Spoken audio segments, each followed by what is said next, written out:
하나님, 이 시간 우리의 마음을 주님 앞에 올려놓습니다. 하나님, 우리에게 하나님께서 은혜 베풀어 주시고 오직 주님께 우리의 마음을 쏟아붓는 시간 될 수 있도록 역사해 주옵소서. 계속해서 우리가 기도할 것은 나라를 위해서 기도했으면 좋겠습니다. 하나님, 이제 우리 대선이 얼마 남지 않았습니다. 하나님 뜻에 합당한 사람 하나님 뽑히게 하시고, 또한 하나님, 이 나라가 많이 어려운 상황 가운데 있는데 주님께서 붙잡아 주시어서 하나님의 은혜로 이 민족이 살아나게 하시고 북한 땅을 해방시키고 무엇보다도 선교하는 나라 되게 하여 주옵소서. 우리 그리고 교회를 위해서 또 함께 기도했으면 좋겠습니다. 우리 교회가 더욱더 힘 있는 교회 되게 하시고 믿음의 사람이 자라나는 교회가 되게 하시고 무엇보다도 하나님께 쓰임받는 그런 교회가 되게 하여 주옵소서. 우리 시간 하나님 앞에 함께 기도하며 나갔으면 좋겠습니다. 기도하겠습니다. 하나님 아버지, 감사합니다. 하나님 아버지, 오늘도 주님께서 우리 예배 가운데 하나님 우리에게 은혜 베풀어 주시고, 하나님 아버지, 주님께서 주의 우리를 붙드시옵소서. 하나님, 주님 앞에 우리의 마음을 쏟아놓는 시간 될 수 있도록 아버지 거두시고 주님을 덕하시옵소서. 아버지, 또 하나님 이 민족을 주님께서 불쌍히 여겨주시사 하나님 이 민족이 하나님 아버지 앞에 쓰임받는 민족 되기 원하오니 아버지, 이 민족을 주님께서 긍휼히 여겨주시고 주님께 들으시옵소서. 하나님 나라의 지도자가 너무나도 중요합니다. 하나님 아버지, 시간 하나님 아버지 옆에 감사하오니 하나님 아버지여, 하나님 6월달에 하나님 아버지여 유사회 하나님 뽑히게 된 하나님 아버지 대통령을 주님께서 붙잡아 주시고, 하나님 아버지여 정말로 하나님 마음에 합당한 자가 뽑히게 하시고, 하나님 아버지여 주님께서 하나님 누릴 수 있도록 주님께서 역사해 주시고 인도하여 주시옵소서. 그래야 하나님 민족이 하나님 아버지 복음 독일을 이룰 수 있도록 주님을 주시고, 하나님 아버지여 무엇보다도 열방을 축복하는 선교의 나라로 쓰임받을 수 있도록 하나님 우리 조국 대한민국을 주님 축복하시고 주님 역할해 주시옵소서. 또 하나님 아버지 교회를 위해서 기도합니다. 주님, 우리 교회가 주님의 하나님 마음을 하나님 아버지 여덟마 하나님 아버지 쓰임받는 교회 되게 하시고 하나님 뜻대로 하나님 아버지를 그들 수 있는 하나님 그런 교회 될 수 있도록 주님 역사여 주옵소서. 주님 함께해 주시옵기를 소망합니다. 주님 인도하여 주옵소서. 하나님 아버지, 이 시간 주님 앞에 우리가 기도하며 나아갑니다. 하나님, 이 시대 가운데 우리가 하나님 앞에 쓰임받는 그런 한 사람 한 사람 되길 원합니다. 하나님 뜻에 순복하여 주님의 뜻이라면 하나님 어떠한 하나님 불이익이 있든지 간에 하나님 우리가 온전히 주님 뜻에 순종하는 자들 될 수 있도록 우리를 붙잡아 주시옵소서. 또 하나님 우리 교회를 통하여서 하나님 아버지여 영혼이 살아나는 교회 되게 하시고 매주 새로운 영혼이 찾아와서 구원은 받고 구원의 확신에 기쁨을 누리며 돌아가는 하나님 그러한 역사가 나타나는 교회가 될 수 있도록 주님 붙잡아 주옵소서. 하나님, 오늘 예배도 주님 앞에 올려드리오니 주님께서 받으시고 하나님께서 우리를 인도하여 주옵소서. 감사드리오며 예수님의 이름으로 기도드립니다.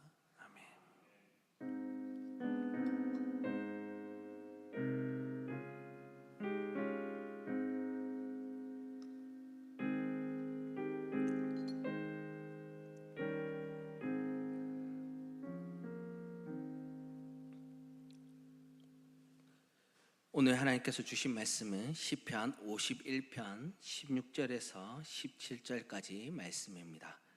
시편 51편 16절에서 17절까지 말씀. 구야 840쪽입니다. 840쪽. 우리 한 목소리로 함께 읽도록 하겠습니다. 주께서는 제사를 기뻐하지 아니하시나니 그렇지 아니하면 내가 드렸을 것이라. 주는 번제를 기뻐하지 아니하시나이다. 하나님께서 구하시는 제사는 상한 심령이라. 하나님이여, 상하고 통회하는 마음을 주께서 멸시하지 아니하시리이다. 아멘. 사랑하는 성도 여러분, 기도란 무엇입니까?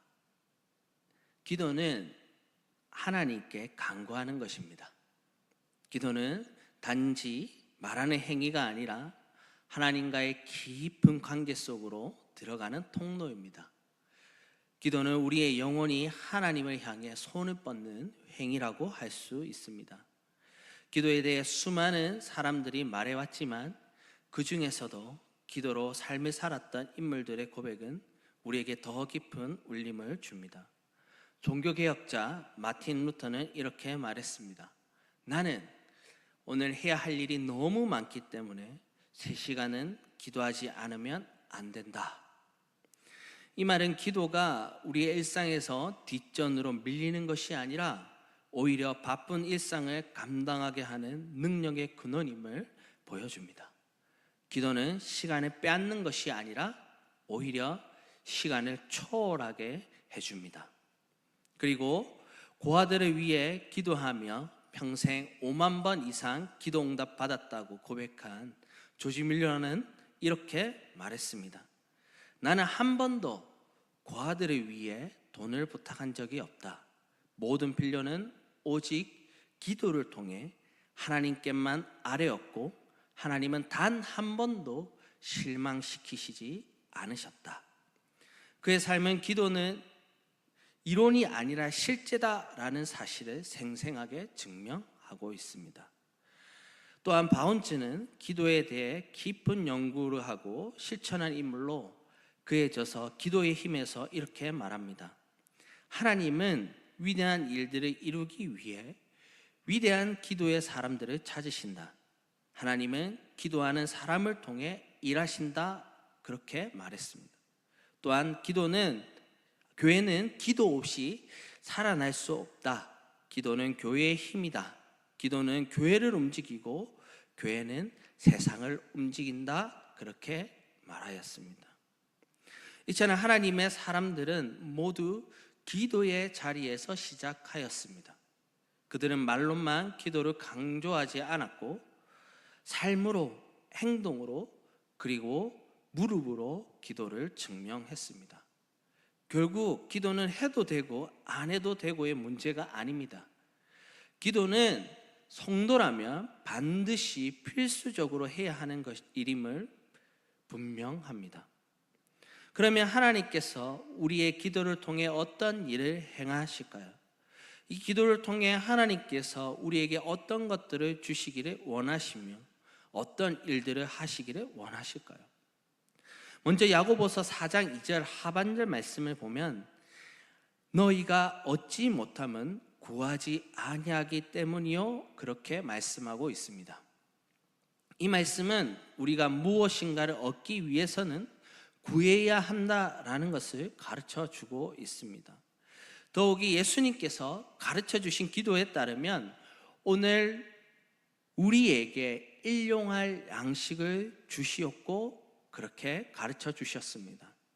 이 말씀은 우리가 살아가는 데 필요한 것을 하나님께 간구하라라는 가르침입니다. 결국 기도를 통해 하나님께서는 우리에게 필요한 모든 것을 주시겠다 말씀하십니다. 다음으로 히브리서 4장 15절에서 16절을 보시면 우리에게 있는 대제사장은 우리의 연약함을 동정하지 못하실 이가 아니요 모든 일에 우리와 똑같이 시험을 받으신 이로되 죄는 없으시니라. 그러므로 우리는 긍휼하심을 받고 때를 따라 돕는 은혜를 얻기 위하여 은혜의 보좌 앞에 담대히 나아갈 것이니라 말씀합니다. 사람들에게 가장 필요한 것이 있다면 바로 하나님의 긍휼과 은혜일 것입니다. 하나님의 긍휼과 은혜가 없는 인생만큼 비참한 인생은 없습니다. 그런데 우리의 연약함을 동정하시는 주님께 하나님의 긍휼하심과 때를 따라 돕는 은혜를 얻기 위하여 하나님의 은혜의 보좌에 나아가 간구할 것을 히브리 저자는 권면하고 있습니다. 다음으로 요한복음 16장 24절 말씀을 보시면 지금까지는 너희가 내 이름으로 아무것도 구하지 아니하였으나 구하라 그리하면 받으리니 너희 기쁨이 충만하리라 그렇게 말씀하고 있습니다. 또한 빌립보서 4장 6절에서 7절 말씀에 아무것도 염려하지 말고 다만 모든 일에 기도와 간구로 너희 구할 것을 감사함으로 하나님께 아뢰라. 그리하면 모든 지각에 뛰어난 하나님의 평강이 그리스도 예수 안에서 너희 마음과 생각을 지키시리라. 그렇게 말씀하고 있습니다. 우리는 고단한 세상을 살아가고 있습니다. 불확실한 미래, 끊이지 않는 문제, 예기치 못한 상실과 고통은 우리의 마음을 쉽게 눌러버립니다. 성경은 주 안에서 기뻐하는 것이 우리의 힘이다 말씀하시고 하나님 나라는 의와 평강과 희락이라 말씀하십니다. 결국 이 기쁨과 평강은 하나님의 나라의 본질적인 속성이고 이러한 것이 우리에게 임할 때 우리는 세상의 흔들림과 무관하게 하나님만 의지하고 이 땅에서 흔들림 없이 살 수 있는 것입니다. 그리고 이러한 기쁨과 평강을 기도를 통해 우리에게 부어주시겠다 약속하고 계십니다. 그렇기에 우리는 기도를 반드시 해야 하는 것입니다. 그렇다면 우리는 어떻게 기도해야 할까요? 물론 기도는 믿음으로 해야 하는 것은 당연한 일입니다. 오늘 제가 나누고자 하는 것은 이러한 당연한 말을 하는 것이 아니라 실질적인 것을 말하는 것입니다. 우리가 기도에 대한 명언들을 찾아보면 다음과 같은 이야기를 한 번이라도 들어본 적이 있으실 것입니다. 기도는 영혼의 호흡이다. 기도란 주님과 대화하는 것이다. 기도란 천국 문을 여는 열쇠다. 기도란 하나님을 볼 수 있는 거울이다. 등등 내용들을 우리가 자주 들어왔습니다. 물론 다 맞는 말입니다. 하지만 굉장히 추상적이어서 기도를 우리가 어떻게 해야 할지 헷갈리게 만들기도 합니다. 예를 들어 기도란 주님과의 대화이다를 생각해 보시면 대화는 오고 가는 것입니다. 제가 일반적으로 떠드는 것은 가르침이나 혹은 잔소리겠죠. 그런데 대화는 쌍호반에 어떠한 것이 왔다 갔다 해야 된다라는 것입니다. 그런데 우리는 기도할 때 어떻게 합니까? 대부분 기도 제목에 따라 다다다다다다다 쏟아붓고 다 했군 하고 더 기도 제목 없나? 하고 집에 가버리죠. 저는 이것이 잘못됐다고 말하려고 하는 것이 아닙니다. 왜냐하면 우리 주님도 그렇게 기도하셨기 때문입니다. 요한복음 17장 전체는 예수님께서 마지막 십자가에 못 박히시기 전에 하셨던 기도 내용입니다. 무려 26절을 주님께서 기도하셨는데 그런데 제가 아무리 눈을 씻고 찾아봐도 보고 또 보고 또 봐도 주님께서 하나님께 한마디 하시면 거기에 따른 응답이 있는 것 중에 하나도 없다라는 것입니다. 주님도 하나님 앞에 계속 간구하고 또 간구하고 계십니다. 그렇다면 주님께서 이렇게 기도하신 것이 잘못된 것입니까? 그럴 수 없다라는 것입니다. 그러면 우리는 하나님께 기도할 때 어떻게 기도하는 것이 좋겠습니까? 어떻게 해야 하나님께서 받으시는 기도가 될까요? 한번 제가 이런 상황에 처했다고 가정을 해보겠습니다. 어떤 사람이 저를 너무나도 힘들게 합니다. 아주 나를 숨이 막힐 정도로 괴롭힙니다. 그뿐만 아니라 저를 모함하기 위해서 거짓말을 꾸미고 변호사까지 고용해서 고소하였습니다. 그 소송 때문에 오랜 시간 동안 조사를 받았고 경찰서를 계속 왔다 갔다 하고 법원에 계속 왔다 갔다 했습니다. 이로 인해서 금전적 손해를 굉장히 많이 입었습니다. 그리고 이것 때문에 스트레스를 너무 많이 받아서 머리가 빠지고 건강까지 악화되었다라고 가정을 해봅시다. 이런 상황에 처하면 당연히 예수 믿는 우리는 하나님 앞에 기도하러 나올 것입니다. 그래서 제가 하나님께 이렇게 기도하는 것입니다. 하나님, 저를 괴롭히는 저 인간 밥 먹다가 음식이 목구멍에 걸려서 숨이 막히게 하시고, 두 눈은 갑자기 어두워져서 앞을 못 보게 해주십시오. 허리가 갑자기 꺾여가지고 허리를 펴지 못하게 해주시고, 하나님께서 진노를 그 사람 위에 맹렬히 퍼부으셔서 그가 사는 집은 폐허가 되고 사람이 아무도 못 사는 것이 되게 해주십시오. 그가 살 날을 짧게 하시고, 그가 다니는 직장도 빼앗기게 하시고, 그의 자식들은 고아가 되고 그의 아내는 가부가 되고 그의 자식들은 구걸하며 떠돌아다니는 거짓 신세가 되게 해주십시오. 빚쟁이가 들어닥쳐서 그 집 재산을 모두 가져가고 돈을 버는 족족 다 빼앗기게 해주세요. 그 사람에게는 아무도 도움을 주는 사람이 없게 해주시고, 그 자녀들에게도 아무도 은혜를 베풀지 않게 해주세요. 그 집 자손은 대대로 끊어지고 후대의 이름도 다 지어 없애 버려주세요. 잘 들으셨죠? 여기서 질문하고 싶은 것은, 제가 이렇게 기도하는 것이 옳습니까? 아니면 이렇게 기도하는 것이 틀렸습니까? 그리스도인이라면 이렇게 기도해도 될까요? 아니면 이렇게 기도해서는 안 될까요? 제가 기독교에는 그렇게 해도 되는데 목사인 저는 그렇게 하면 안 될 것 같아 보이지 않습니까, 여러분? 아무리 나에게 억한 심정으로 공격하고 미워하고 비방하고 심지어 나를 죽일 듯 하더라도 그리스도인으로서 하나님 앞에 참고 인내하고 오른밤을 때리며 왼밤도 내밀고 그렇게 하고 사랑하고 저주하지 말아야 되지, 어떻게 그와 같은 기도를 할 수 있느냐, 그렇게 생각하시지 않습니까? 그런데 여러분, 충격적이게도 하나님께 온 마음을 다해 이런 식으로 기도를 드린 사람이 있습니다. 그것도 하나님께서 이는 내 마음에 합한 자라고 했던 사람입니다. 누굽니까? 바로 다윗입니다. 다윗은 사도행전 2장 30절에 선지자라고 하였습니다. 그뿐 아니라 이스라엘에서 가장 존경받는 왕이고 우리에게 많은 귀감을 남기는 그러한 믿음의 사람이었습니다. 그랬던 다윗은 자신을 대적하는 자들을 향해 하나님께 이렇게 기도했습니다. 시편 69편 한번 찾아보시면 좋겠습니다. 22절에서 28절 말씀을 보시면 이렇게 말씀하고 있습니다.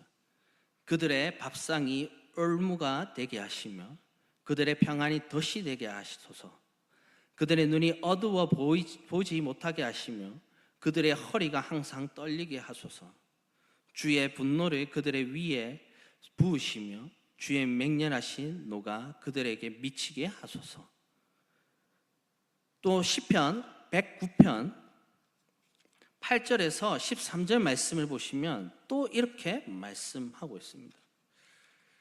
그의 연수를 짧게 하시며 그의 직분을 타인이 빼앗게 하시며 그의 자녀는 고아가 되고 그의 아내는 가부가 되며 그의 자녀들은 유리하며 구걸하고 그들의 황폐한 집을 떠나 빌어먹게 하소서. 고리대금하는 자가 그의 소유를 다 빼앗게 하시며 그가 수고한 것을 낯선 사람이 탈취하게 하시며 그에게 인애를 베풀 자가 없게 하시며 그의 고아에게 은혜를 베풀 자도 없게 하시며 그의 자손이 끊어지게 하시며 후대에 그들의 이름이 지워지게 하소서. 다윗은 이렇게 기도하였습니다. 아까 제가 읽어드린 그 기도는 이 다윗을 현대적으로 다시 표현한 것입니다. 다윗은 시편 109편 4절에서 나는 사랑하나 그들은 도리어 나를 대적하니 나는 기도할 뿐이라 그렇게 말씀하고 있습니다. 그리고 이렇게 기도했다라는 것입니다. 그런데 성경을 보면 다윗만 이렇게 기도한 것이 아님을 우리는 알 수 있습니다. 예레미야 18장 19절에서 23절을 보면 예레미야가 하나님께 기도한 내용이 기록되어 있습니다. 그 일부만 살펴보면 그들의 자녀를 기근에 내어주시며 그들의 칼을 세력에 넘기시며 그들의 아내들은 자녀를 잃고 가부가 되며 그 장정은 죽음을 당하며 그 청년은 전장에서 칼을 맞게 하시며, 예레미야도 이렇게 저주와도 같은 기도를 하였다라는 것입니다. 예레미야가 누굽니까? 그 나라를 위해서 눈물을 흘리며 기도했던 사람입니다. 그런 선지자입니다. 그런데 그의 대적들이 그를 너무너무 집요하게 괴롭히자 예레미야도 똑같이 이렇게 기도했다라는 것입니다. 다윗과 예레미야는 그를 대적하고 그를 죽이려고 혈안이 된 원수가 있었습니다. 그런데 다윗은 단 한 번도 사람들 앞에서 비난하거나 저주하지 않았습니다. 다윗은 로마서 12장 19절 말씀처럼 내 사랑하는 자들아 너희가 친히 원수를 갚지 말고 하나님의 진노하심에 맡기라. 기록되었으되 원수 갚는 것이 내게 있으니 내가 갚으리라고 주께서 말씀하시니라. 이 말씀을 철저하게 실천한 사람이 다윗입니다. 그리고 사람들에 대해서 저주하기보다 그는 철저히 하나님 앞에 자신의 마음을 쏟아 부었습니다. 루터는 이렇게 말했습니다. 하나님께는 죄인의 저주가 경건한 척하는 사람들의 할렐루야보다 더 즐겁게 들릴 것이다. 더군다나 하나님께서는 이런 노골적인 저주와도 같은 기도를 성경에서 결코 지워버리지 않으셨습니다. 만약에 하나님께서 마음에 들지 않았다면 성경에서 빼면 되는데 하나님은 그대로 남겨놓으셨다라는 것입니다. 오히려 하나님은 내 마음에 합한 자 다윗은 나에게 이렇게 기도하였고 예레미야는 이렇게 나에게 기도하였다, 그렇게 우리에게 가르쳐주고 계십니다. 이것이 무엇을 의미합니까? 우리에게 원수를 저주하라는 것을 강조하기 위한 것입니까? 그것은 결코 아닙니다.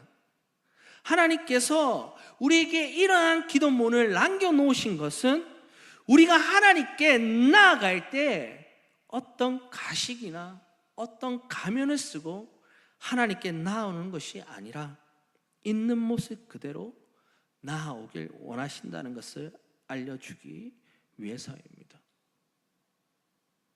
우리 안에 있는 증오나 분노, 복수심, 또는 내가 감추고 싶은 그 어떠한 감정까지도 하나님 앞에서 예쁘게 포장해서 갖고 오는 것이 아니라 있는 그대로 다 올려드리며 기도할 것을 가르쳐 주시는 것입니다. 가식 없이 자신의 내면 안에 있는 모든 아픔과 분노와 감정의 찌꺼기들을 사람 앞에가 아니라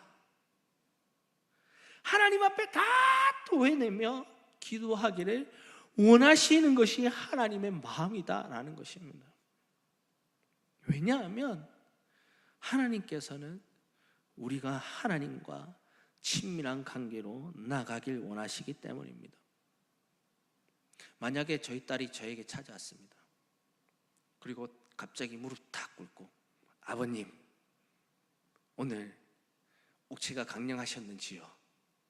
아버님, 소녀 자그마한 소원이 있사옵나이다.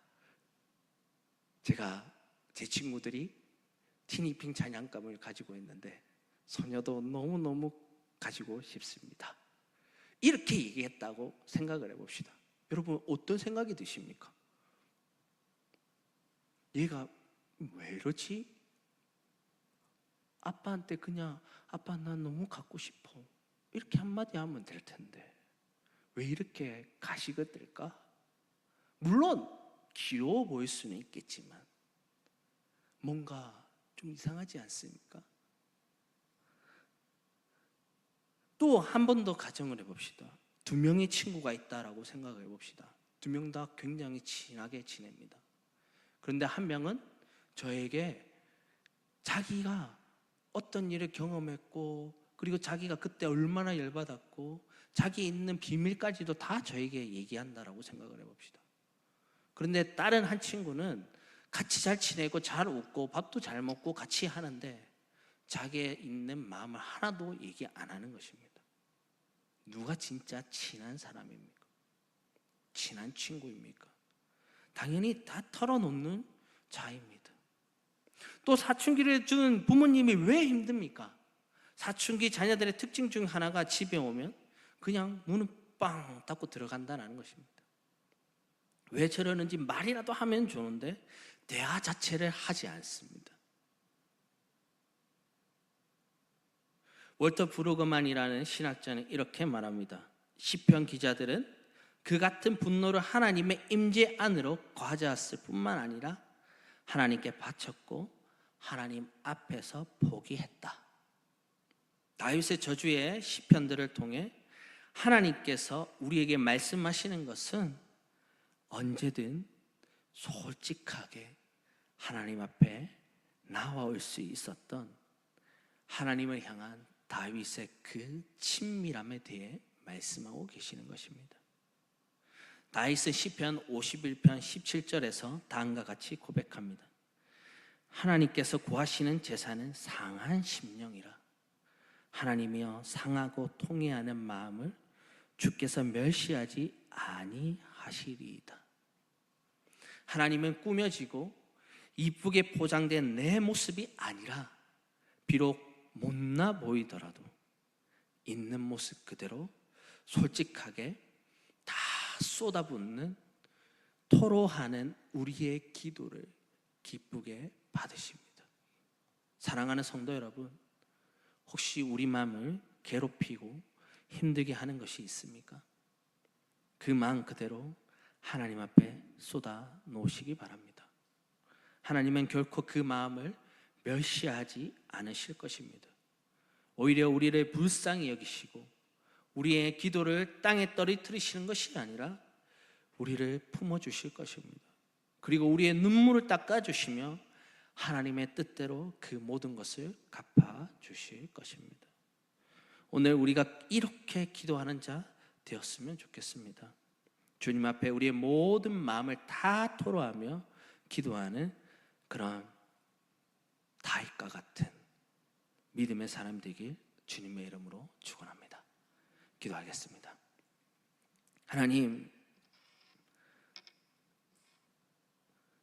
하나님께서 우리에게 이러한 기도들을 가르쳐 주신 것은 하나님, 우리가 주님 앞에 어떤 마음으로 나와야 할 것인지 그것을 알려주시는 것임을 믿습니다. 하나님, 있는 그대로의 우리의 모습과 그리고 하나님, 우리 마음에 있는 모든 것을 쏟아붓는 그 모습을 주님께서 기뻐하시는 줄 믿습니다. 오늘도 우리가 주님 앞에 이 상한 심령을 가지고 나오오니 주님 받으시고 주님께서 우리를 다스려 주시며 하나님 위로하여 주옵소서. 오늘도 역사하실 주님을 찬양합니다. 감사드리오며 예수님의 이름으로 기도드립니다. 아멘. 간구 하나 하겠습니다. 나광자 권사님 오늘 봉생병원에 입원하셨습니다. 기도해 빨리 쾌유하실 수 있도록 기도해 주시면 좋겠습니다. 기도하겠습니다. 이제는 우리 주 예수 그리스도의 은혜와 하나님의 사랑과 성령님의 교통하심이 우리의 이 상한 심령을 주님 앞에 다 쏟아붓기를 원하는 고개 숙인 성도들과 교회 위에 지금으로부터 영원토록 함께 있을지어다. 아멘.